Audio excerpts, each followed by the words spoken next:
Welcome to part 4 of our series addressing how we escape and numb our pain-pleasure cycle in our society, both on the micro and macro lens. So hi, my name is Crystal. Thanks for being here.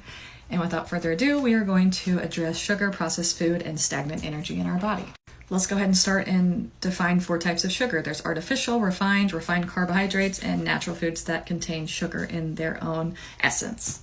I'm not going to go through all of them in this video. Feel free to do your own research, but I just wanted to give you that background.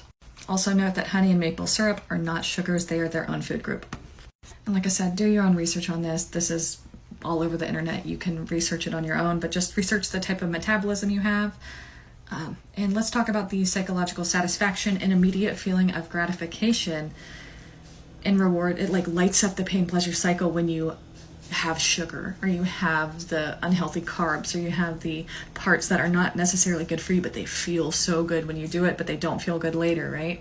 I used to struggle with binge eating. I used to struggle with not eating at all. So this is really near and dear to my heart as well. This whole series is how I have started healing myself and become crystal fucking clear. It is so important to understand that we have to remove the foods and shift to a more alkaline-based diet if we want to shift, because our society is so acidic in its nature. And some acidic is okay, but we need to find our balance. And oftentimes we have to go to the alkalinity extreme to balance how acidic we were. Let's also connect sugar addiction to candida, which candida is actually a response to heavy metal toxicity. So seeing that cycle in itself, which you can research that on your own. Your gut is your second brain, right? Your gut microbiome is basically your biological biome. Let's talk about the 5 main allergies to food: dairy, soy, refined sugar, wheat/gluten, corn, and nightshades. Okay, so those are the main allergies. Those can trigger your body in very detrimental ways. We also live in a society, if you're in the United States, where the food addictions are often because of the chemicals that are being put in our food, and they are there to make us sick, to be a lifelong customer to Big Pharma.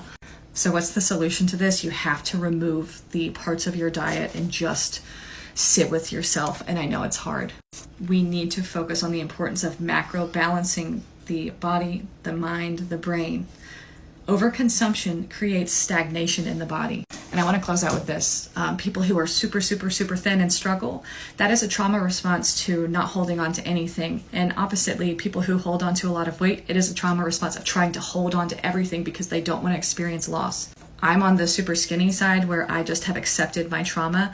And I'm like, okay, I'm ready for it all to be gone anyways, so I'm not going to hold on to it. But other people will hold on to things. See that connection as an energetic thing, and you can have compassion for wherever you are on that spectrum.